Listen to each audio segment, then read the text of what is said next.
نحمده ونصلي على رسوله الكريم اما بعد فاعوذ بالله من الشیطان الرجیم بسم اللہ الرحمن الرحیم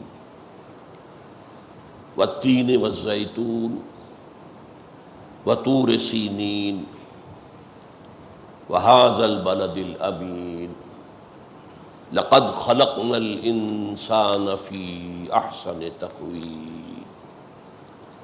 ثم رددناه اسفل سافلین الا الذين آمنوا وعملوا الصالحات فلهم اجر غیر ممنون فما يكذبك بعد بالدین الیس اللہ باحکم الحاکمین بلا یا ربنا رب اشرح لی صدری ویسر لی امری واحلل عقدۃ من لسانی یفقہوا قولی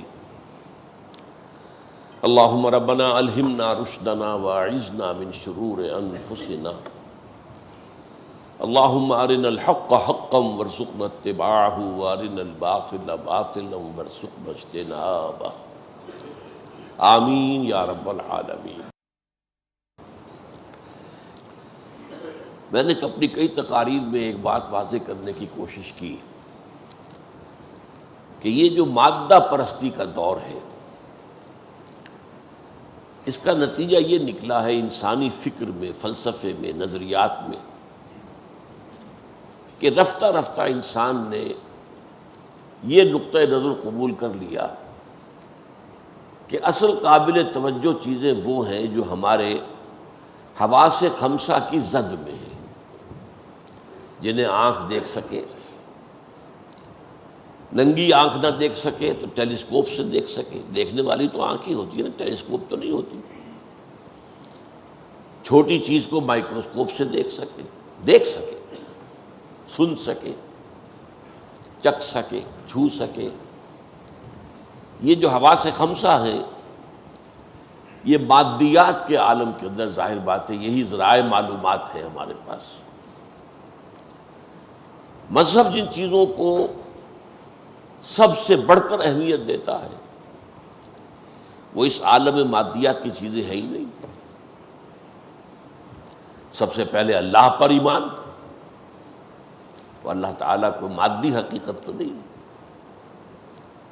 کوئی دیکھی جانے والی، چکھی جانے والی، سونگنے جانے والی، سننے والی شے تو نہیں۔ ملائکہ پر ایمان، وہ بھی ماوراء الطبیعات، میٹا فزیکل ورلڈ سے تعلق ہے۔ چنانچہ میرا ایک کتاب چاہے اسلام کی نشر ثانیہ کرنے کا اصل کام جو میں نے 1967 میں لکھا تھا، اس میں میں نے بنیاد یہ رکھی تھی کہ آج جو ہے ذہن انسانی تین چیزوں کا اگرچہ انکار نہ کرے لیکن انہیں قابل توجہ نہیں سمجھتی۔ اس کے مقابلے میں تین چیزیں ہیں کہ جن پر ساری توجہ مرکوز ہے۔ اللہ ہے یا نہیں ہے سائنس نہیں کہہ سکتی، سائنس نہ یہ کہہ سکتی ہے کہ اللہ ہے، نہ یہ کہہ سکتی کہ نہیں ہے۔ پیور سائنٹیفک ایٹیچیوڈ یہ ہوگا کہ ہم نہیں کہہ سکتے۔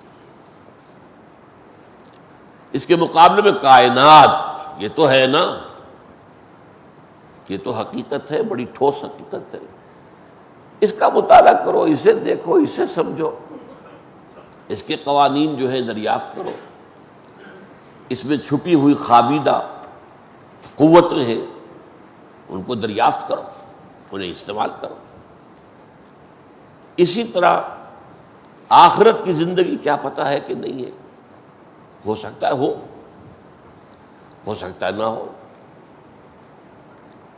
پھر وہی بات کہہ رہا ہوں، سائنٹیفک ایٹیچیوڈ یہی ہے کہ ہم نہیں کہہ سکتے کہ نہیں ہے، نہیں کہہ سکتے، لیکن یہ بھی کہنا ممکن نہیں کہ ہے، سائنسی بنیادوں پر تو نہیں کہہ سکتے۔ یہ حیات دنیاوی تو ہے نا، اس کی فکر کرو، اسے بہتر بناؤ، یہاں اچھا نظام لاؤ۔ تیسری چیز جو ہے وہ یہ روح نام کی کوئی شے ہے یا نہیں کچھ پتہ نہیں، ہو سکتا ہے ہو سکتا ہے نہ ہو، جسم تو ہے نا، اس کی طرف توجہ کرو، اسے سنوارو، اسے بناؤ، اس کی صحت کی فکر کرو، اس کو درست رکھو۔ ان میں سے یہ تیسری چیز جو ہے وہ اس درجے ذہن سے اوجھل ہو گئی ہے کہ آج کے بڑے بڑے مفکرین روح کے ایک علیحدہ وجود کا انکار کرتے ہیں، اور میں نے آپ کو بتایا تھا کہ اس کے بغیر انسان کی حقیقت سمجھ میں نہیں آتی۔ بے شمار معاملات قرآن مجید کے ہیں جو اس کے بغیر سمجھ میں نہیں آ سکتے۔ روح کا ایک مستقل وجود ہے، علیحدہ وجود ہے ہمارے اس وجود حیوانی سے۔ جسم جمع جان مل کر وجود حیوانی بنتا ہے۔ جیسا گھوڑا گدھا، اس کا جان بھی ہے، اس کا جسم بھی ہے، ہمارے اندر بھی ہے، جان بھی ہے، جسم بھی ہے۔ لیکن گھوڑے گدھے کے اندر، کتے بلی کے اندر روح نہیں ہے۔ وہ خاص طور پر اللہ نے آدم میں پھونکی تھی، اور اسی کی بنا پر وہ مسجود ملائک بنا تھا۔ فَإِذَا سَوَّيْتُهُ وَنَفَخْتُ فِيهِ مِن رُوحِي، اور اسے اپنی طرف نسبت دی تھی، اپنی روح۔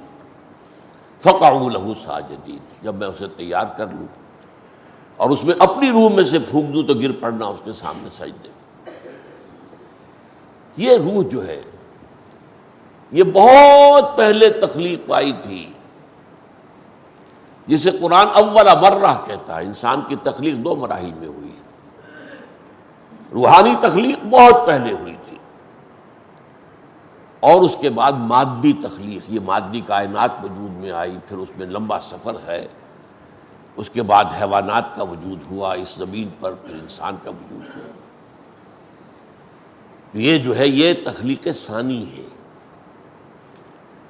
اور یہ حدیث ہم پڑھ چکے ہیں، 40 نووی کے دور میں بھی پڑھی، اور پھر میں نے اس دوران میں بھی پڑھائی آپ کو دوبارہ، کہ حضور نے فرمایا کہ رحم مادر میں تم میں سے ہر شخص 40 دن نطفے کی شکل میں ہوتا ہے، 40 دن علقہ، 40 دن مضغہ، اس کے بعد ثم یرسل الملک، پھر فرشتہ بھیجا جاتا ہے، فینفخ فیہ الروح، اور اس کی روح وہاں سے عالم بالا سے لا کر وہ فرشتہ، وہ خود عالم بالا کی شے ہے، وہ لا کر اس میں پھونک دیتا ہے۔ یہ تخلیق ثانی ہوئی انسان۔ یہ چیزیں نگاہوں سے اوجھل ہیں۔ میں نے بہت سی چیزیں گنوائیں آپ کو، اس کے بغیر عہد عدد سمجھ میں نہیں آتا کس نے دیا تھا انسان کی تخلیق سے پہلے، لیکن اسی میں نے ایک مثال دی تھی سورۃ التین کی۔ آج میں چاہتا ہوں کہ اس کو ذرا ہم اس سورہ مبارکہ کو سمجھیں اچھی طرح۔ ارشاد ہوتا ہے والتین، قسم ہے انجیر کی، والزیتون، اور قسم ہے زیتون کی، وطور سینین، اور قسم ہے سینین کے سلسلے کے پہاڑ کی، طور سینا کی، وہذا البلد الامین، اور قسم ہے اس بستی کی، اس شہر کی جو امن والا ہے۔ یہ 4 قسمیں ہیں جو اللہ نے کھائی۔ قرآن مجید کے قسموں کے بارے میں 2 باتیں ذہن میں رکھیے۔ ہم جو قسم کھاتے ہیں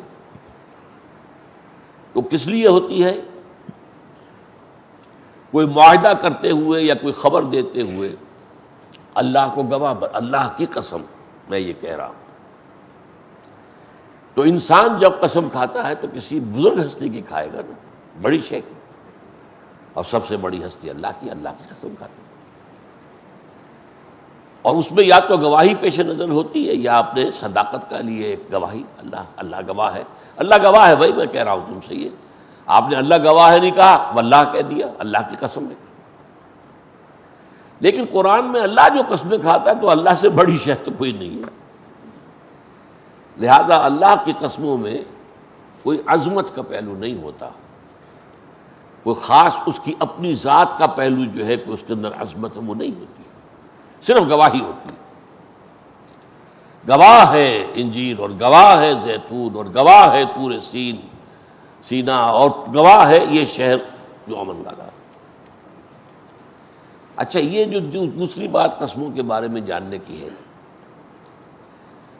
کہ ایک ہے قسم کھانے والا، مقسم، ایک ہے جس شے پر قسم کھائی گئی، مقسم علیہ، ایک ہے جس بات سے قسم کھائی گئی، جس چیز کی قسم کھائی گئی، وہ ہے مقسم بہی۔ تو ہمارے ہاں تو چونکہ قسم کھانے میں صرف ایک بزرگی پیش نظر ہے، قرآن کی قسموں میں گواہی ہے، اور گواہی میں کسی عظمت کا پہلو نہیں ہے، البتہ کس شے پر گواہی دی جا رہی ہے اس میں، اور جس شے سے گواہی دی جا رہی ہے اس میں کوئی مناسبت ضروری ہے۔ اب جس شے پہ گواہی دی جا رہی وہ کیا ہے؟ لَقَدْ خَلَقْنَا الْإِنسَانَ فِي أَحْسَنِ تَقْوِيمٍ، یہ وہ حقیقت کبریٰ ہے جس پر 4 قسمیں کھائی گئی۔ قسموں کے بارے میں بعد میں عرض کروں گا۔ یہ جو لقد خلقنا الانسان فی احسن تقویم، ایک ایشورنس دی جا رہی ہے انسان کو کہ ہم نے تمہیں بہترین ساخت پر پیدا کیا، تمہیں اشرف المخلوقات بنایا، بہترین حساب سے بنایا۔ تقویم پہ لفظی معنی سیدھا کر دینا۔ قومت الرمح، میں نے نیزے کو سیدھا کر دیا، ٹیڑھا ہو گیا تو سیدھا کیا۔ تو یہ گویا کہ ایک سلسلہ تخلیق کا ایک انتہائی عروج ہے جس کو یہاں پر احسن تقویم کہا جا رہا ہے۔ کیوں کہا جا رہا ہے؟ اگلی سورہ مبارکہ میں اس کا پس منظر ہے، کیوں کہا جا رہا ہے۔ سورۃ العلق ہم پڑھیں گے انشاءاللہ اس کے بعد۔ اس میں پہلی ابتدائی 5 آیات تو وہ ہیں کہ جو پہلی وحی ہے جو حضور پر نازل ہوئی ہے غار حرا میں، پھر 3 آیتیں بڑی عظیم ہیں، بڑی عظیم ہیں۔ کلا ان الانسان لیطغی ان رآہ استغنی ان الی ربک الرجعی، کوئی نہیں، انسان سرکش ہو ہی جاتا ہے، بدراہ ہو ہی جاتا ہے، تعدی پر اتر ہی آتا ہے، ظلم کر ہی بیٹھتا ہے۔ کیوں؟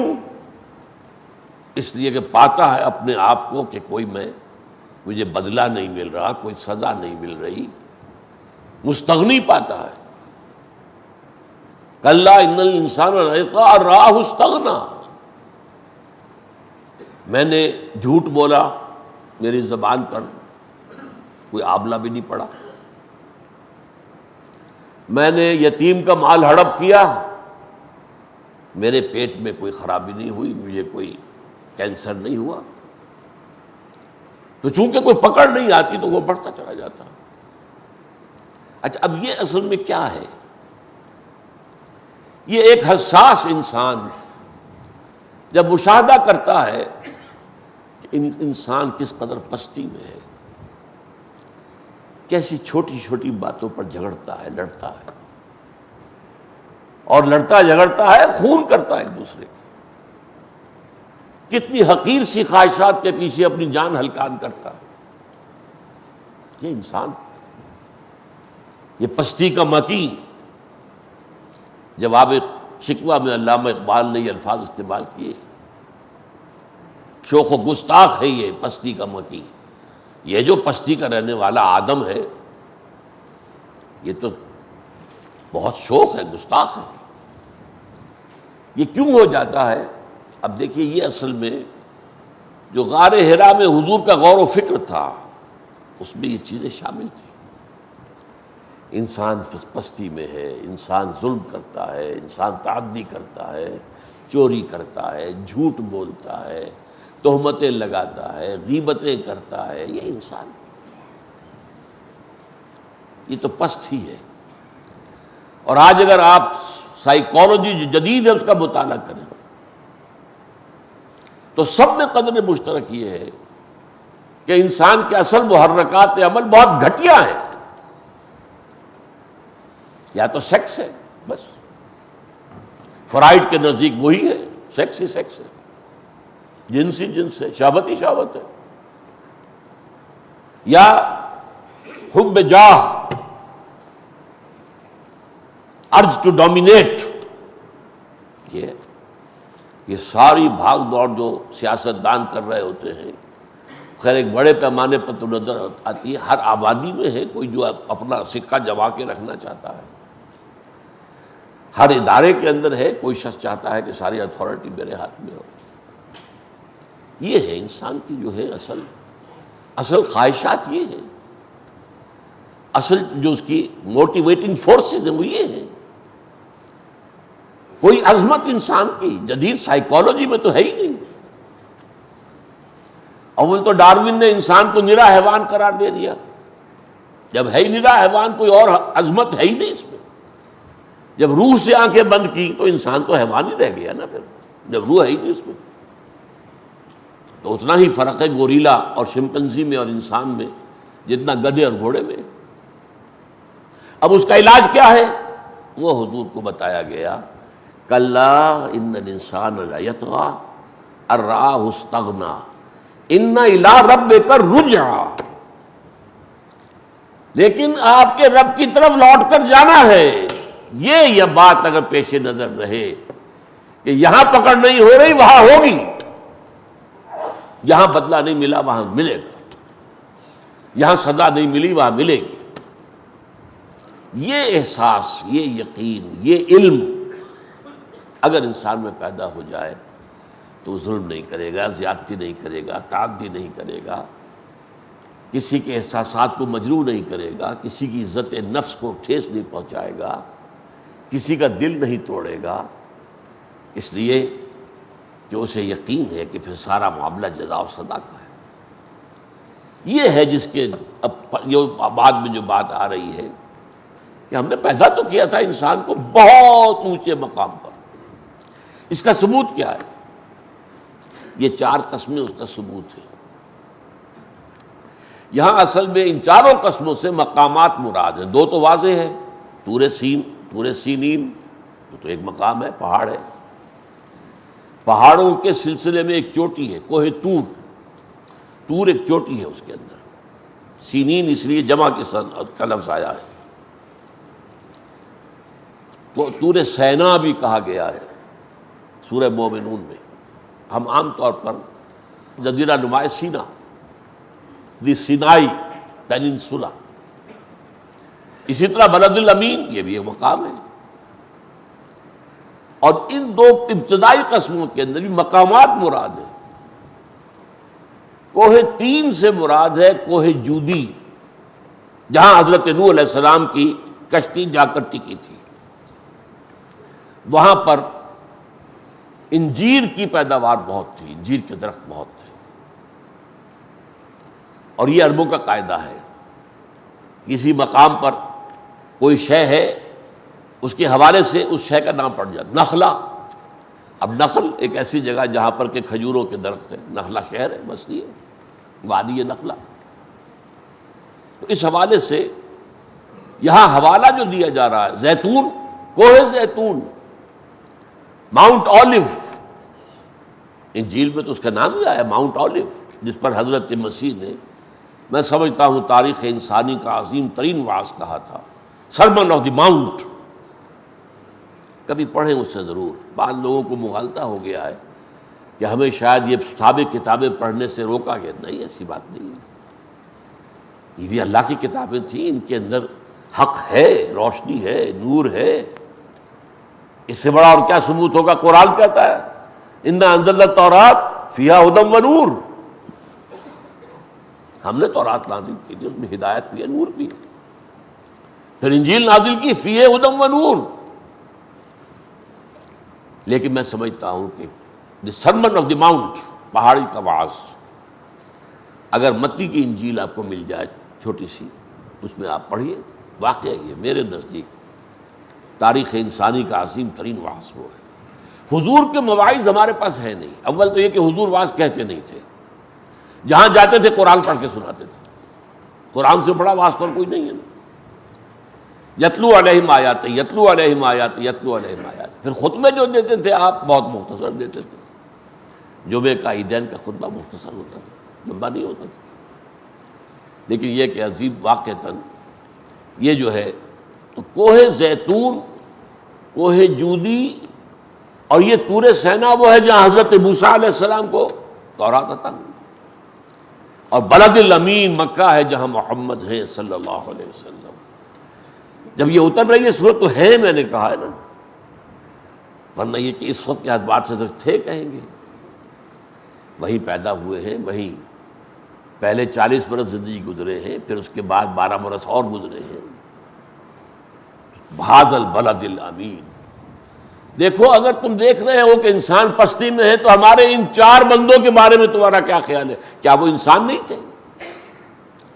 ان کی عظمتوں کو دیکھو، ان کی اخلاق کی رفتوں کو دیکھو، ان کے کردار کی بلندیوں کو دیکھو، ان کے صبر و استقامت کو دیکھو، ان کے کارنامہ حیات کو دیکھو، تو تمہیں یقین ہو جائے گا کہ نہیں، انسان پستی، وہ پستی میں نہیں پیدا کیا گیا، عظمت ہے اس میں، بلندی ہے، رفعت ہے، اس کے اندر بہت اس کا مقام عالی ہے۔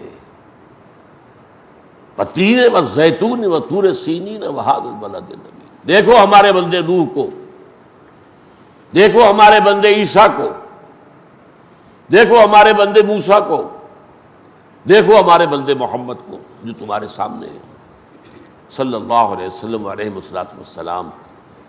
تب یہ ہے کہ تمہارے اندر سے یاس اور نا امیدی، انسان کے بارے میں نا امیدی اور مایوسی کی کیفیت ختم ہو جائے گی۔ نہیں، انسان اصلاً پستی کا نہیں ہے، اصلاً جو ہے گراوٹ اس کی شخصیت نہیں ہے۔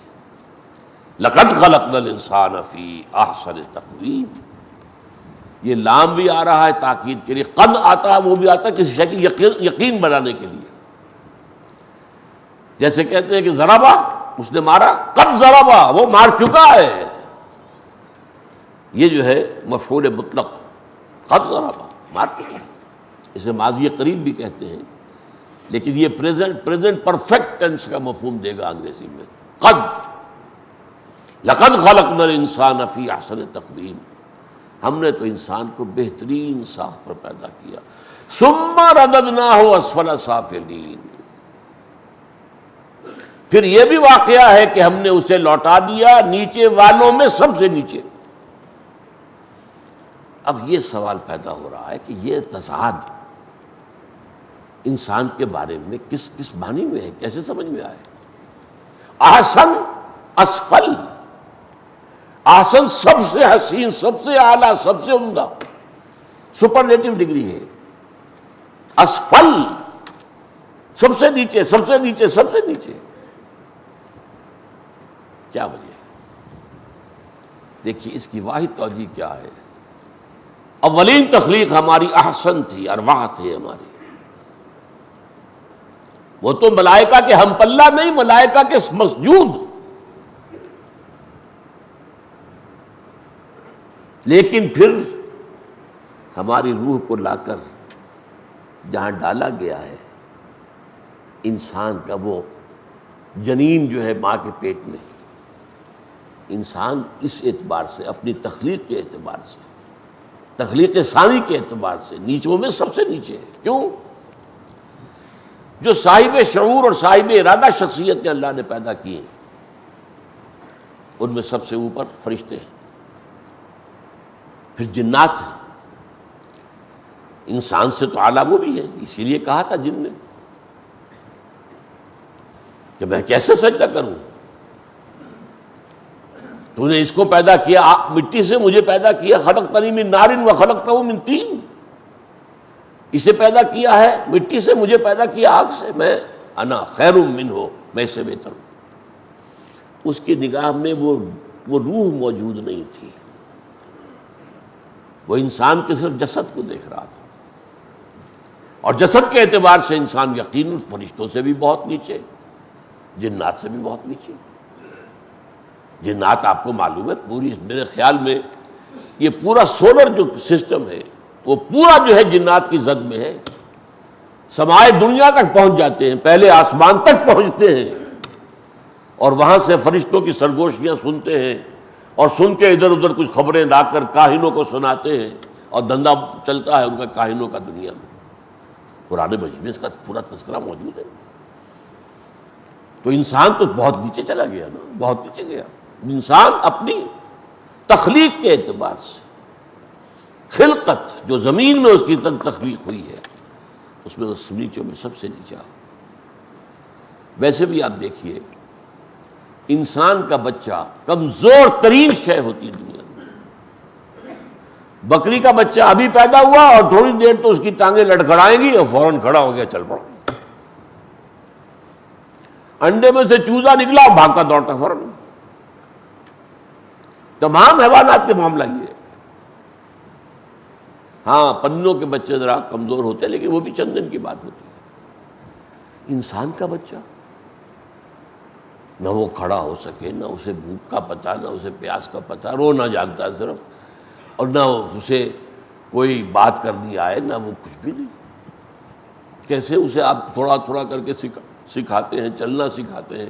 وہ گڈولے ہوتے تھے ان کے لیے، اور آج کل جو ہے بڑی اور اعلیٰ چیزیں بن گئی ہیں جو واکرس جو ہیں جن کے ذریعے بچے کو چلنا سکھاتے ہیں، اور یہ کئی سال تک پھر شعور ابھی ہوتا ہی نہیں۔ سب سے کمزور بچہ بچوں میں انسان کا بچہ، سب سے لاچار، سب سے بے بس۔ لیکن اصل مضمون یہاں کیا ہے کہ یہ فرشتوں سے بھی نیچے اور جنات سے بھی نیچے اپنے اس جسد حیوانی کے اعتبار سے، لیکن یہ فرشتوں سے بھی اونچا ہے اپنی روح کے اعتبار سے۔ یہ دو متضاد چیزیں، دو متضاد وجود ایک وجود میں اللہ نے جمع کی ہے۔ آدمی زادہ ترفع معجون است، یہ شعر تو میں نے اتنی مرتبہ پڑھا ہے یہ بہت سے لوگوں کو یاد ہو گیا ہوگا، مجھے توقع ہے۔ شیخ سعدی کا شعر ہے، بڑا پیارا شعر ہے۔ آدمی زادہ ترفع معجون است، معجون کہتے ہیں ملی جلی شے، معجون مرکب۔ از فرشتہ سرشتہ وز حیوان، اس میں دو چیزیں جڑی ہوئی ہیں۔ سرشتن کہتے ہیں جوڑ دینا، سرشتن۔ از فرشتہ سرشتہ، فرشتہ بھی ہے اس کے اندر اور حیوان بھی ہے، دونوں چیزیں ہیں۔ فرشتہ کیا ہے؟ روح۔ فرشتے بھی تو روح ہی ہیں۔ الروح الامین، روح القدس۔ جبرائیل کون ہے؟ روح القدس۔ لہذا یہ اب اشکال کیسے حل ہو؟ میں نے دیکھا ہے، آج بھی کچھ تفسیروں کو دیکھا، اردو تفاسیر کو کرتے ہیں آئیں بائیں شائیں، کوئی بات بنتی نہیں ہے۔ اگر آپ نہیں مانیں گے کہ روح ایک علیحدہ وجود کی حامل شے ہے اور بہت اعلیٰ و برتر ہے، وہ عالم بالا سے آئی ہے، انا للہ و انا الیہ راجعون، یہ روح کی بات ہے، اس جسد کی بات نہیں ہے۔ یہ جسد تو زمین سے آیا ہے اور زمین میں چلا جائے گا۔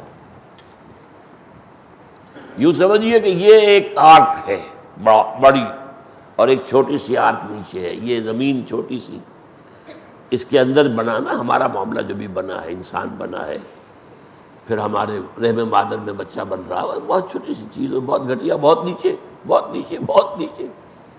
لیکن وہ روح کہاں سے آئی ہے؟ انا للہ و انا الیہ راجعون، وہ تو لوٹ جائے گی، اپنے رب کی طرف جائے گی، پھر اسے ایک نیا جسد دیا جائے گا۔ یہ جسد نہیں ہوگا، یہ جان لیجئے۔ الا نبدل امثالہم، ہم بدل دیں گے انہیں ان جیسے جسم ہوں گے، یہ نہیں ہوں گے، یہ جسم نہیں ہوگا۔ یہ جسم تو دنیا میں بھی ایک نہیں ہوتا۔ ایک سال پہلے جو آپ کا جسم تھا وہ آج نہیں ہے۔ کھال کے اوپر سے پتہ نہیں کتنی تہیں جو ہے سیلز کی اتر چکی ہیں۔ جو خون پہلے تھا آپ کا، اس کا تو ایک ذرہ بھی آپ کے جسم میں اب نہیں ہے۔ اب تو نئے ذرات جو بنے وہ ہیں، باقی تو مر گئے، سب ختم ہوئے۔ انسانی جسم تو ہمہ وقت ایک موت میں سے گزر رہا ہے، اور ایک نئی جو ہے اس کو جو ہے چیزیں مل رہی ہیں۔ اسی لیے کہا نا کہ حضور نے ذرا ایک لطیفے کے انداز میں ایک بوڑھی عورت آئی اور اس نے کہا حضور دعا فرمائے اللہ مجھے جنت میں داخل کرے۔ فرمایا بی بی جنت میں بوڑھی عورتیں نہیں جا سکتی۔ اب وہ بیچاری رونے لگی، اس نے جو ہے فریاد کی۔ فرمایا نہیں، دیکھو جوان کر کے داخل کی جاؤ گی، وہ تو جسم ہی اور ملے گا، نیا جسم ملے گا، اس کے قواعد اور ہوں گے۔ وہ کھال جھلسے کی پھر فوراً آ جائے گی، پھر جھلسے کی پھر فوراً آ جائے گی، وہاں کے قواعد اور ہیں۔ اس جسم کو آگ نہیں جلائے گی، اس جسم کو تو آگ جلا دیتی ہے، وہ تو مسلسل رہے گا تاکہ مسلسل وہ خلش اور چبھن اور جلن محسوس کرتا رہے۔ یہ ہے مفہوم اس کا، لقد خلقنا الانسان فی احسن تقویم ثم رددناہ اسفل سافلین۔ نبی اکرم صلی اللہ علیہ وسلم کو شب معراج میں جو مشاہدے کرائے گئے جنت کے بھی اور دوزخ کے بھی، تو دوزخ میں جو عذاب دیے جا رہے تھے ان میں سے ایک شخص کا عذاب یہ تھا کہ ایک اونچی پہاڑی کے اوپر وہ چڑھتا تھا بڑی مشکل سے ہانپتا ہوا، برا حال اس کا، اوپر آتا پھر اس کو پھینک دیا جاتا تھا نیچے، پھر چڑھو۔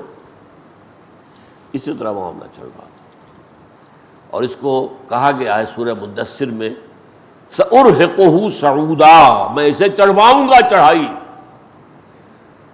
لیکن یہ ہے ایک چڑھائی اس دنیا میں چڑھ لی جائے تو وہاں کی چڑھائی سے بچ جائیں گے۔ وہ کیا ہے؟ جس مقام بلند سے تمہیں گرایا گیا ہے اس مقام کو دوبارہ حاصل کرو۔ الا الذین آمنوا وعملوا الصالحات، سوائے ان کے جو اس پستی میں تو گرے ہیں لیکن یہاں سے پڑے نہیں رہے، یہاں انہوں نے نیک ایمان اور نیک اعمال کے ذریعے سے اپنے آپ کو بلند کیا۔ یہ نیکی اور ایمان اور عمل صالح، اور سورہ عصر میں اس عمل صالح کے دو کٹھن پہلو اور کھول دیے، وَتَوَاصَوْا بِالْحَقِّ وَتَوَاصَوْا بِالصَّبْرِ، وہ بھی عمل ہی ہے، ایک دوسرے کو حق کی وصیت کرنا اور ایک دوسرے کو صبر کی وصیت کرنا، لیکن وہ اس عمل کے گویا کہ سخت تر پہلو مدارج ہے۔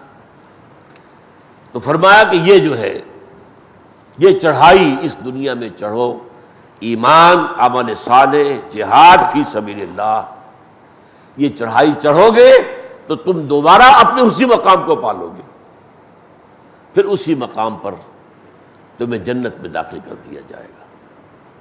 لیکن نہیں تو پڑے رہو گی تو پڑے رہو گے۔ پستی کے مکی جس کو کہا ہے اقبال نے، میں تو حیران ہوتا ہوں کہ ان کی ایک نظم میں ایک مصرع ہے، روح سے تھا زندگی میں بھی تہی جن کا جسد۔ اب دیکھیے اقبال کو میں مستثنیٰ سمجھتا ہوں جدید مفکرین میں سے، وہ روح اور حیوانی وجود کو علیحدہ علیحدہ سمجھتا تھا، لیکن بدقسمتی سے اس نے روح کی بجائے خودی کا لفظ استعمال کر دیا۔ وہ ایک چیستہ بن گیا۔ خودی کا فلسفہ کیا ہے؟ یہ خودداری ہے، خود اعتمادی ہے، خود پرستی ہے۔ چنانچہ ہمارے ایک بزرگ تھے، فوت ہو گئے ہیں، ان کے کمرے میں ایک کتبہ جو لگا ہوا تھا تو اس میں بڑا عجیب شعر تھا، وہ خدا خدا بھی کرے اور خودی کا دم بھی بھرے، خدا خدا بھی کرے اور خودی کا دم بھی بھرے، بڑا فریبی ہے، جھوٹا ہے وہ خدائی کا۔ مطلب ہے کہ خودی تو ختم ہو جانی چاہیے خدا کے سامنے، نہیں۔ اقبال خودی سے مراد لیتا ہے روح۔ اب دیکھ اس کو واضح ترین جو کہا ہے، کہاں کہا ہے، روح سے تھا زندگی میں بھی تہی جن کا جسد۔ زندہ ہے تو جان تو ہے اس میں، روح نہیں۔ روح سے تھا زندگی میں بھی تہی جن کا جسد۔ پڑھے رہو، حیوان نے اسے انہی کو کہا گیا ہے نا کہ لہم قلوب لا یفقہون بہا وَلَهُمْ أَعْیُنٌ لَا يُبْصِرُونَ بِهَا وَلَهُمْ آذَانٌ لَا يَسْمَعُونَ بِهَا أُولَٰئِکَ کَالْأَنْعَامِ بَلْ هُمْ أَضَلُّ۔ وہ حیوانوں کی طرح ہیں بلکہ گئے گزرے۔ حیوان تو پیدا ہی اس سطح پر کیا گیا تھا، اسے تو پیدا کیا گیا تھا وہاں آسمانوں پر، وراء الورا وراء الورا، وہاں سے وہ روح لا کر یہاں داخل کی گئی تھی۔ البتہ اب یقیناً وہ پستی میں ہے، اٹھنا پڑے گا، اب یہی امتحان ہے۔ تو فرمایا لقد خلقنا الانسان فی کبد ففی احسن تقویم ثم رددناہ اسفل سافلین الا الذین آمنوا وعملوا الصالحات۔ مستثنیٰ کون ہوں گے؟ جو ایمان لائے اور جنہوں نے نیک عمل کیے۔ فلہم اجر غیر ممنون۔ اللہم ربنا اجعلنا منہم۔ سوائے ان کے جو ایمان لائے انہوں نے نیک عمل کیے تو ان کے لیے ہے اجر جو کبھی ختم نہیں ہوگا، ابد الآباد تک کے لیے۔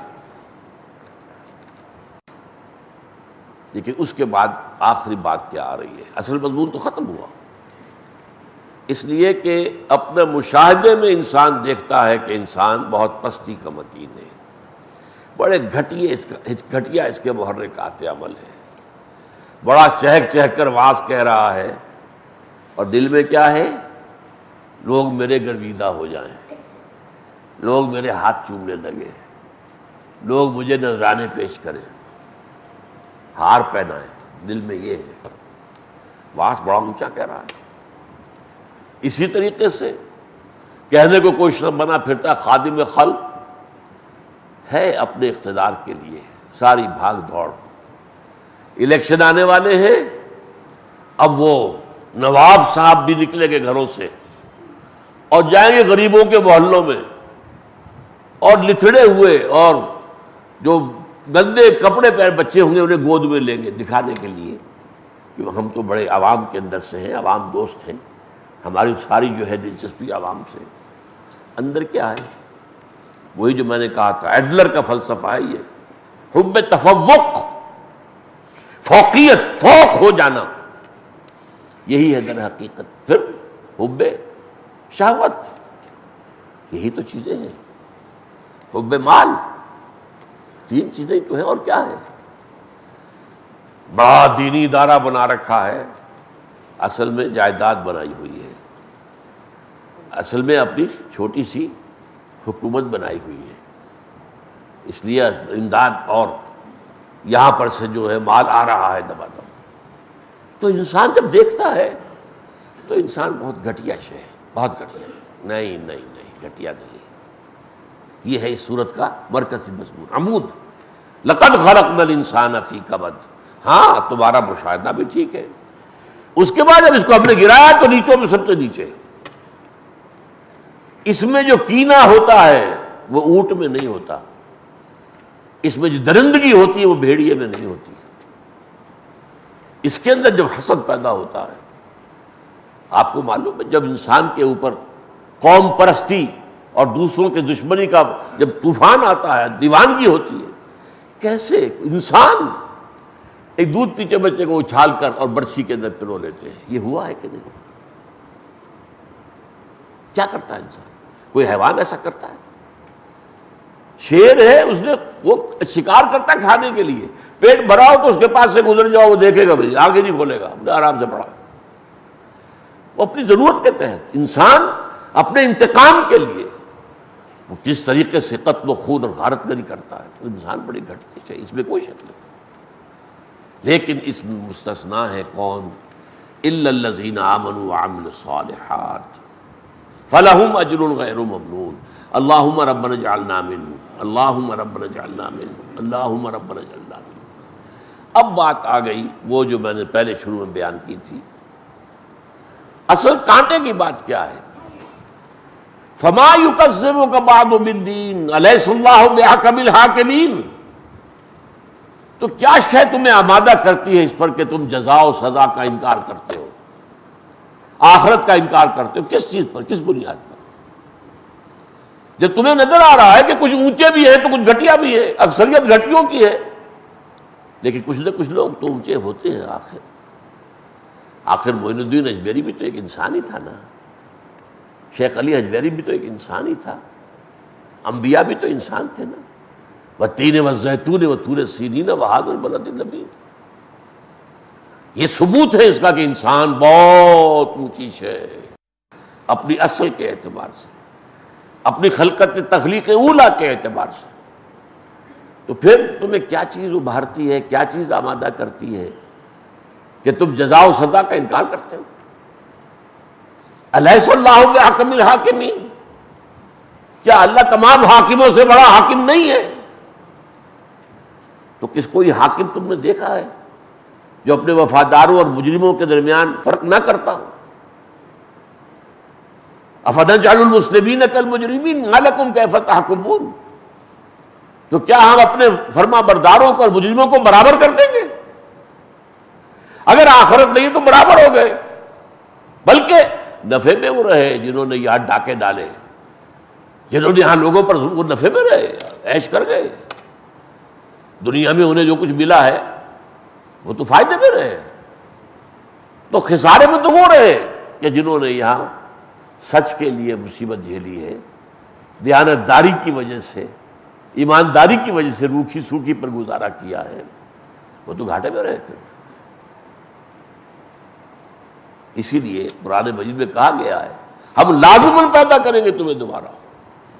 اس میں یقیناً جہاں ان بدماشوں کے لیے وعید ہے وہاں نیکوکاروں کے لیے خوشخبری ہے۔ تم نے یہاں پر سختیاں جھیلی ہیں نا ہمارے دین کے لیے، تم نے قربانیاں دی ہمارے دین کے لیے، تم حق و صداقت پر قائم رہے، چاہے بھوک آ گئی، چاہے فاقہ آ گیا، تو گھبراؤ نہیں، تمہارا اجر محفوظ ہے۔ اللہ تعالیٰ کے ہاں تمہارا بدلہ بھرپور، مکمل بدلہ جو ہے پورا بدلہ تمہیں ملے گا۔ تو فما یکذبک بعد بالدین الیس اللہ باحکم الحاکمین۔ کوئی نظام، کوئی حکومت چل سکتی ہے؟ جو ہمارا حشر ہے وہی ہوگا نا، کیوس، ظلم، دیوالیہ ہو گئے۔ کیوں؟ جب ویسے بیٹھتے ہیں اعداد و شمار تو دنیا کے بہترین ملکوں میں سے ایک ملک ہے پاکستان، اس کے پاس زرعی رقبہ کتنا بڑا ہے، ٹھنڈے پانی کے لیے کتنی سورسز تھے، اب تو بھارت سکرو کر رہا ہے اس کو، کم کرتا جا رہا ہے، لیکن یہ کہ تھے تو صحیح نا۔ یہ سارا کچھ بھارت کو کرنے کی توفیق کیوں ہوئی ہے؟ جب ہم گرتے چلے گئے تو ظاہر بات ہے دشمن چڑھتا جاتا ہے۔ ہماری حالت پستی ہماری ہے جس کی بنا پر وہ چڑھ رہا ہے، چڑھائی کر رہا ہے، ورنہ کیسے جرأت ہوتی ہے؟ بہرحال یہ سورہ مبارکہ جو ہے اس پہلو سے اس کا مرکزی نقطہ یہی ہے کہ انسان میرے اندر، آپ کے اندر دو انسان ہیں۔ ایک انسان ہے حیوان انسان اور ایک انسان ہے روحانی انسان۔ یہ دونوں جڑے ہوئے، کیسے جڑے ہوئے ہیں یہ ہم نہیں جانتے، اس کی میں نے پہلے بھی آپ کو مثال دی ہے۔ میرے جسم میں جان ہے یہ تو سب مانتے ہیں نا، جان کہاں ہے، کیسے جڑی ہوئی ہے جسم کے ساتھ، پتہ ہے کوئی؟ ڈاکٹری کہاں سے کہاں پہنچ گئی، سرجری کہاں سے کہاں پہنچ گئی، یہ موٹی کتاب میں فزیولوجی اناٹومی کی، جان کہاں ہے کسی کو پتہ نہیں۔ جان تو بہت دور کی بات ہے، نیند کیسے آتی ہے کسی کو پتہ نہیں۔ وہ سوئچ کہاں ہے؟ دماغ میں کہیں ہوگا نا سوئچ کوئی، اس کو آن کریں تو جاگ جائیں اور اس کو آف کریں تو آدمی سو جائے، کہاں ہے پتہ ہی نہیں۔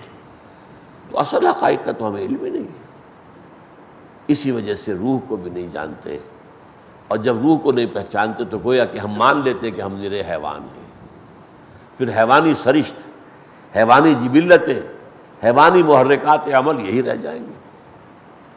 اللہ تعالی ہمیں حقائق کو سمجھنے کی توفیق عطا فرمائے۔ اقول قولی ھذا واستغفر اللہ لی ولکم ولسائر المسلمین والمسلمات۔